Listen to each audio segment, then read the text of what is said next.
বিসমিল্লাহির রহমানির রহিম। সুপ্রিয় শিক্ষার্থী, আসসালামু আলাইকুম ওয়া রাহমাতুল্লাহ। আশা করি তোমরা সকলে ভালো আছো। আলহামদুলিল্লাহ, আমিও ভালো আছি। আমি গত ক্লাসে সর্বনাম পদ নিয়ে আলোচনা করেছিলাম এবং সর্বনাম পদের যে ব্যক্তিবাচক সর্বনাম রয়েছে সেই ব্যক্তিবাচক সর্বনাম অর্থাৎ পুরুষ সম্পর্কে আলোচনা করেছিলাম। এই পুরুষের একটি বিভক্তিগ্রাহী রূপ রয়েছে, অর্থাৎ সর্বনামের বিভক্তিগ্রাহী রূপ রয়েছে। যখন আমরা জানি যে একটি সর্বনামের তিনটি রূপ আছে, একটি কর্তৃরূপ, একটি কর্মরূপ আর একটি সম্বন্ধবাচক রূপ। তো কর্তৃকারকে সাধারণত কর্তা বসে, কর্তা হিসাবে যে সর্বনামের রূপটি বসে তাকে কর্তৃরূপ বলে। এই কর্তৃকারক ছাড়া অন্যান্য কারকে সর্বনামের যে রূপটি ব্যবহার করা হয় বা বসে তাকে বলা হয় সর্বনামের বিভক্তিগ্রাহী রূপ।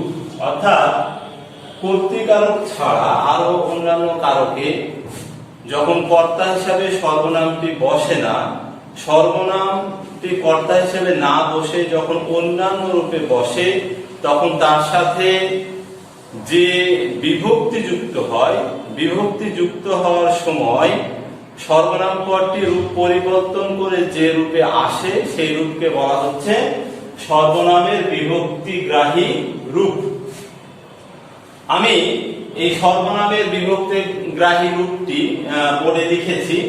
কিছু উদাহরণের সাহায্যে তোমাদের আজকে বিষয়টি বুঝিয়ে দিতে পারবো। তো আজকের আলোচনা থেকে তোমরা যা শিখবে, অর্থাৎ সর্বনাম পদ এর বিভিন্ন যে রূপ রয়েছে, সর্বনাম পদের যে প্রকারভেদ রয়েছে, পুরুষের যে প্রকারভেদ রয়েছে, এই পুরুষের প্রকারভেদ সম্পর্কে জানতে পারবে। পুরুষের বিভক্তিগ্রাহী রূপ অর্থাৎ কর্তৃকারকে কোন রূপটি বসে, অন্যান্য কারকে কোন রূপটি বসে সেটি সম্পর্কে জানতে পারবে। এবং এই সর্বনামের বিশিষ্ট যে প্রয়োগ রয়েছে সেই বিশিষ্ট প্রয়োগ সম্পর্কে তোমরা আজকে জানতে পারবে। তোমরা সকলে মনোযোগী থেকে ক্লাসটি দেখার চেষ্টা করবে। আশা করি তোমরা সবাই উপকৃত হবে।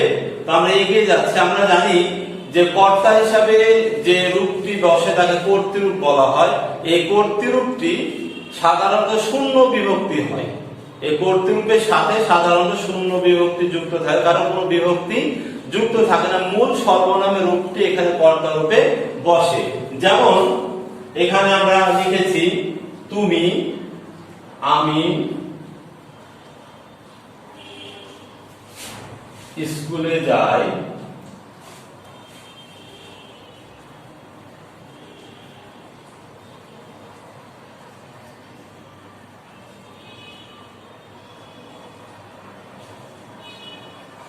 তুমি স্কুলে যাও, সে স্কুলে যায়। এই যে তিনটি বাক্য আমি লিখেছি, এই তিনটি বাক্যের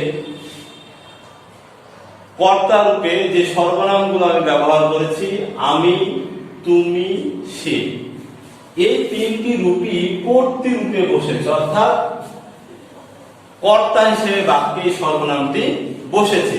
এই সর্বনামের সাথে বিভক্তি চিহ্ন যুক্ত নেই। বিভক্তি কি? শব্দের পরে যে বর্ণ বা বর্ণ সমষ্টি যুক্ত হয়ে একটি পদের সাথে আরেকটি পদের সম্পর্ক স্থাপন করে তাকে বলা হয় বিভক্তি। এখানে কোনো বিভক্তি চিহ্ন নেই। যেখানে বিভক্তি চিহ্ন স্পষ্ট থাকে না, আমরা সকলেই জানি, সেখানে শূন্য বিভক্তি হয়। অতএব এটা শূন্য বিভক্তি বসেছে। যদি কারক নির্ণয় করতে আসে তাহলে আমি স্কুলে যাই, আমি কোন কারকে কোন বিভক্তি? কর্তৃকারকে শূন্য বিভক্তি। এখানে শূন্য বিভক্তি আছে। এই শূন্য বিভক্তি ছাড়াও আরো অন্যান্য বিভক্তি আছে। এই বিভক্তিগুলো যখন সর্বনামের সাথে যুক্ত হয় তখন তাকে বলা হয় সর্বনামের বিভক্তিগ্রাহী রূপ। এখন যে রূপের সাথে যুক্ত হয় সেটি নিয়ে আমি আলোচনা করছি। দেখো, উত্তম পুরুষ আমি, এটা কর্তৃরূপ। এই কর্তৃরূপ ছাড়া অন্যান্য রূপে আমরা যেটা, এই আমিটা যে রূপ ধারণ করে সেটি হচ্ছে আমা। যেমন বাবা আমাকে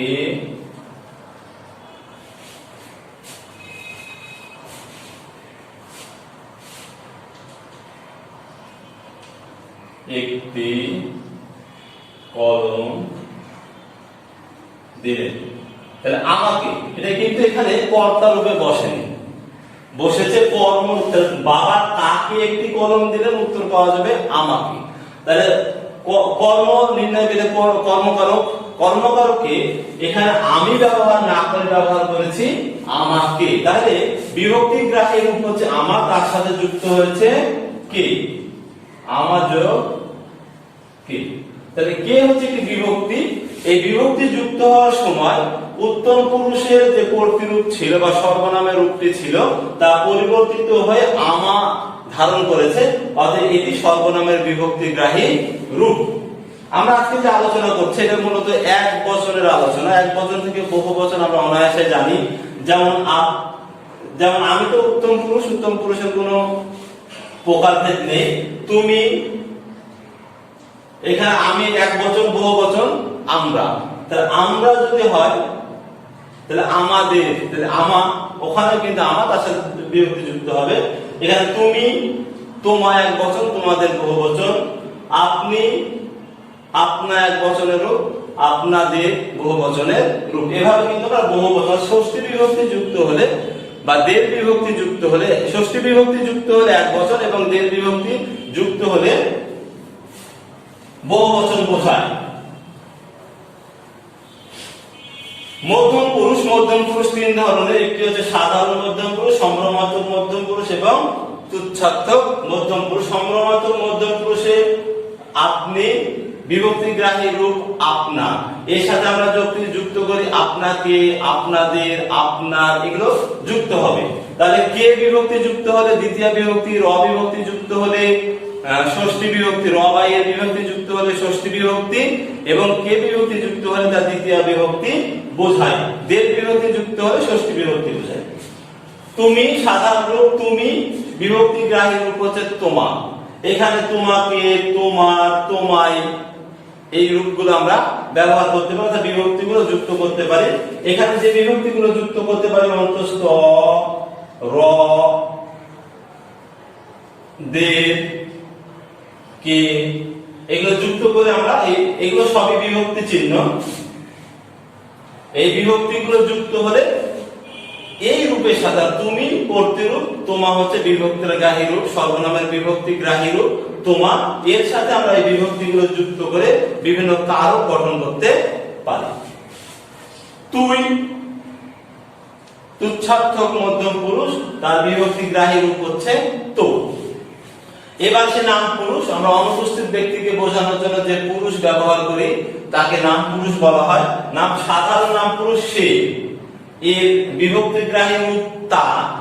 সম্ভ্রমাত্মক নাম পুরুষ তিনি, যিনি, ইনি, উনি, এগুলো সবই হচ্ছে সম্ভ্রমাত্মক নাম পুরুষ। সম্ভ্রমাত্মক নাম পুরুষ হচ্ছে তিনি, তা, এখানে চন্দ্রবিন্দু ব্যবহার করতে তা, যিনি, যা। যদি চন্দ্রবিন্দু ব্যবহার করা হয় তাহলে সম্মানার্থে ব্যবহার করতে, সম্মানার্থে ব্যবহার করা হয় চন্দ্রবিন্দুটি। ইনি, এ, এগুলো যেহেতু নিকটবর্তী বা সামীপ্যবাচক সর্বনাম, ওদের কাছের ব্যক্তিকে বোঝানোর জন্য সে যদি সম্মানীয় ব্যক্তি হয় সেক্ষেত্রে আমরা ইনি ব্যবহার করি। উনি দূরত্ব জ্ঞাপক বা দূরত্ববাচক সর্বনাম, দূরে কোনো ব্যক্তি বা বস্তুকে বোঝানোর জন্য আমরা এই ব্যক্তিকে বোঝানোর জন্য আমরা ইনি শব্দটি ব্যবহার করি, সর্বনামটি ব্যবহার করি। এবং তা, ও, এখানে চন্দ্রবিন্দু ব্যবহার করতে হবে। তুচ্ছাত্মক সর্বনামের ক্ষেত্রে ও, এখানে ও ব্যবহার করে আমরা এই বিভক্তিগ্রাহী রূপটি গঠন করতে পারি। তো আশা করি তোমরা সকলে এই বিষয়টি বুঝতে পেরেছো। আমরা জানি আমাদের ভাষাতে দুইটি রীতি রয়েছে, একটি হচ্ছে সাধু রীতি আর একটি চলিত রীতি। সাধু রীতির ক্ষেত্রে হা যুক্ত হয়, যেমন তাহা, এই সাধু রীতির রূপ। যাহা সাধু রীতির রূপ। চলিত রীতির ক্ষেত্রে আমরা হবে তা, যা। চলিত রীতির ক্ষেত্রে হবে এই হা, যেটা সাধু রীতিতে ব্যবহার করা হয়, সেই সাধু রীতির হা বর্ণটি বা এই অংশটি চলিত রীতিতে বাদ চলে যাবে। সর্বনামের ক্ষেত্রে আমরা যখন তৃতীয়া বিভক্তি যুক্ত করব, তৃতীয়া বিভক্তি চিহ্ন কি দ্বারা দিয়া করতে, দ্বারা দিয়া করতে। তখন আমরা সর্বনামের সাথে কে বা র অর্থাৎ দ্বিতীয় বা ষষ্ঠী বিভক্তি যুক্ত করে এটা যুক্ত করতে হবে। যেমন আমার দ্বারা, এখানে র ষষ্ঠী বিভক্তি, তাকে দিয়ে, এখানে কে দ্বিতীয় বিভক্তি আমরা যুক্ত করেছি। তাহলে যখন এই সর্বনামের পরে তৃতীয় বিভক্তি যুক্ত হবে তখন সর্বনামের বিভক্তিগ্রাহী রূপের সাথে কে রে অথবা ষষ্ঠী বিভক্তি র এ যুক্ত করে আমাদের এই রূপ শব্দটি বা বাক্যটি গঠন করতে হবে।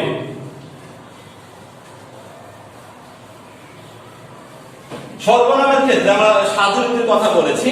সাধুরীতিতে যখন ষষ্ঠী বিভক্তি যুক্ত হয় সর্বনামের ক্ষেত্রে তখন এই বিশেষণটি একটা বিশেষ ইও প্রত্যয় যুক্ত হয়, ইও। যেমন মত, এর সাথে ইও প্রত্যয় যুক্ত হবে, তাহলে মত যখন দীর্ঘ প্রত্যয় যুক্ত হয় তখন ত দয়ে পরিণত হয়, অর্থাৎ আমরা দয়ে পরিণত করব মদিউ। এই মদিউ শব্দের অর্থ হচ্ছে আমার। এটা এইটি সাধুরীতির ক্ষেত্রে আমরা ব্যবহার করে থাকি।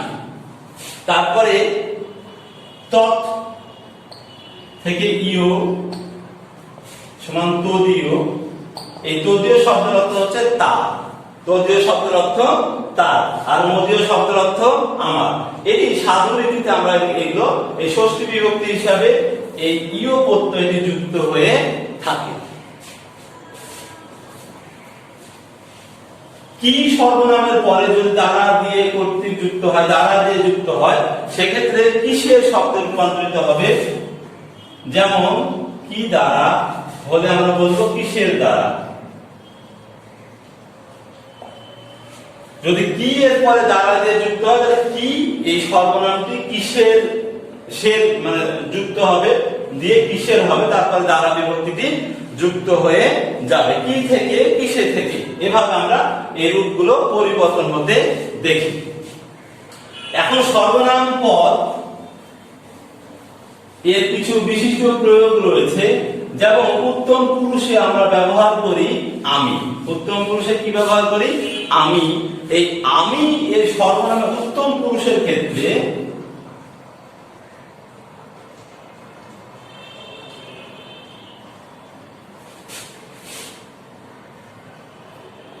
অধম, সেবক, দিন, দাস ইত্যাদি শব্দ আমরা যুক্ত করতে পারি। যেমন দিনের আরজ, মানে দিন বলতে নিজেকে বোঝানো যায়, অর্থাৎ বক্তা নিজেকে বোঝানোর জন্য যে সর্বনামটি ব্যবহার করে বা যে পুরুষটি ব্যবহার করে তাকে উত্তম পুরুষ বলে। এই উত্তম পুরুষের ক্ষেত্রে আমি না বলে আমরা বলছি দিনের আরজ, আমার আরজ, আমার আবেদন, সেখানে বলছি দিনের আরজ। এই অধমে দায়িত্বভার অর্পণ করুন। অধম মানে আমাকে, অর্থাৎ উত্তম পুরুষের ক্ষেত্রে আমরা উত্তম পুরুষের পরিবর্তে অধম, বান্দা, বান্দা, সেবক, দাস এই শব্দগুলো আমরা ব্যবহার করতে পারি। আমরা কবিতার ক্ষেত্রে মম ব্যবহার করি। মম মানে হচ্ছে আমার, মম মানে হচ্ছে আমার। কাজী নজরুল ইসলাম বলেছিলেন মম এক হাতে বাঁকা বাঁশের বাঁশরি, আরেক হাতে রণতুর্য। তাহলে এখানে মম মানে হচ্ছে আমার। মোদের ব্যবহার করি মানে আমাদের। আমরা একটি কবিতা জানি মোদের গরব মোদের আশা আমরি বাংলা ভাষা। তাহলে কবিতার ক্ষেত্রে আমার পরিবর্তে মম, আমাদের পরিবর্তে মোদের শব্দটি ব্যবহার করা হয়। আমরা এই স্থলে মোরা ব্যবহার করা হয়, মোরা। ছন্দবদ্ধ কবিতার ক্ষেত্রে কিন্তু আমরা এই রূপগুলো, সর্বনামের এই রূপগুলো ব্যবহার করি। আমার পরিবর্তে ব্যবহার করবে মম, আমাদের পরিবর্তে ব্যবহার করি মোদের, আমরা এই সর্বনামের পরিবর্তে ব্যবহার করি মোরা। মোরা একটি ফুলকে বাঁচাবো বলে যুদ্ধ করি, মোরা। তাহলে এই রূপগুলো কিন্তু আমরা কবিতার ক্ষেত্রে ব্যবহার করে থাকি। উপাস্যের ক্ষেত্রে, উপাস্য মানে আমরা যার উপাসনা করি তাকে সাধারণত সম্বোধন করার ক্ষেত্রে তুমি সম্বোধন করি, আমরা সর্বনামের তুমি সম্বোধন করি। যেমন আছো তুমি প্রভু জগৎ মাঝারে, হে আল্লাহ তুমি আমাকে ক্ষমা করো। তাহলে এখানে কিন্তু যার উপাসনা আমরা করি, উপাস্যের ক্ষেত্রে আমরা ব্যবহার করি তুমি।